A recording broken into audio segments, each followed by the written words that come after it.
I spread my tools on the old elm table in the studio, its surface glowing with a gentle warmth. My fingertips brush past files, grinding wheels, and soft cloths, and the outline of reef-embracing pearls is already taking shape in my mind. This is not just a making process, but a resonance of life with gold and pearls. First, I weigh the gold, pinching a small piece of metal between my fingertips. I place it gently on the balance pan. The pointer flickers slightly before settling on a number, a pact I've long silently made with the texture of the reef. A tiny bit more would rob the reef of its coastal wildness. A tiny bit less would take away its tension to cradle the pearl. This precision in every millimeter is the unshakable core of handcrafted jewelry. Next, I pick up the grinding wheel. Amid the hum of the machine, rough, reef-like textures gradually form on the metal surface. As the wheel spins, tiny sparks keep falling. They land on the dark workbench like fishing lights in the coastal night sky, and in my ears I seem to hear the roar of waves crashing against rocks over and over. Every indentation and protrusion is not a deliberate carve, but a natural mark, as if gnawed by time. The breath of handcraft that assembly lines can never replicate, filled with warmth and vitality. When drilling holes in the pearls, I cradle a pearl in my palm and turn it gently. Its iridescence, shifting from pinkish white to silvery blue with every angle, seems to hold the light of an entire shallow sea. It's the soul of nature's gift. The drill bit must be accurate to the millimeter. Only then can the pearl, when embedded in the metal setting later, resonate with the rough reef in a harmony of softness and strength. This step is a tribute to nature's beauty, allowing no carelessness.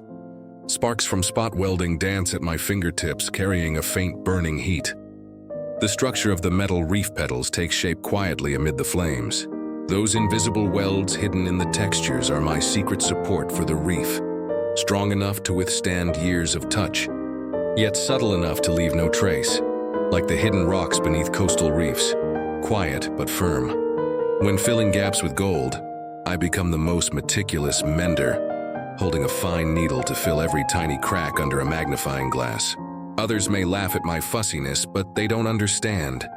Only when the texture of the reef is flawless can it firmly cradle the purity of the pearl, making the dialogue between strength and softness even more touching. In the polishing stage, I switch to a soft suede cloth and gently rub the metal surface over and over. I let the raised edges glow with a warm, gentle light, while the indented textures still retain the simple feel of hand polishing, between light and shadow. The reef seems to breathe, like a coastal shore kissed by morning sunlight, with both the roughness of time and the softness of luster. For the final pearl setting, I dip a toothpick into a tiny amount of glue, carefully apply it to the inside of the metal setting, then gently embed the pearl. The amount of glue, the angle of the pearl, not a single detail can be off. When the soft curve of the pearl finally embraces the rough texture of the metal perfectly, I know these earrings are no longer cold materials, but living beings with souls. 7 processes, countless focused days and nights. This is not a uniform copy from an assembly line, but a pact I completed with the golden pearls. Someday when it shimmers by the wearer's ear, every trace of warmth and every handcrafted mark will whisper quietly, "I am made by hand, I am one of a kind."